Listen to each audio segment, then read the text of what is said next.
Les trois jeunes hommes continuèrent leur voyage, mais deux d'entre eux ignorèrent les instructions du vieux sage. Ils ne cherchèrent pas le bâton de soutien dans la forêt. Ils furent noyés au milieu du fleuve lorsqu'ils accélérèrent avec leurs chevaux.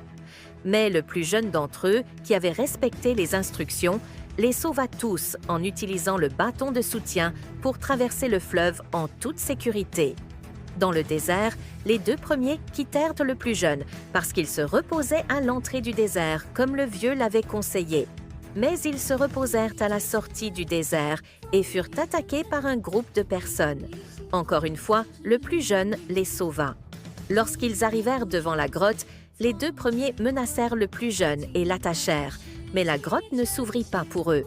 Lorsque le plus jeune dit les mots magiques « Grotte sacrée, ouvre-toi », la grotte s'ouvrit, il put récupérer la perche. Les deux premiers furent de frapper en cours de route, et le vieux sage vint détacher le plus jeune et la donna la perche. Finalement, le plus jeune revint avec la perche et fut accueilli en héros. Il se maria à la princesse et devint le prince. Mais il montra de la compassion envers ses amis et les nomma comme ses collaborateurs. Et ainsi, le plus jeune devint le véritable vainqueur du défi du roi. Merci de vous abonner et de liker pour plus d'histoires africaines remplies de sagesse et de leçons de vie.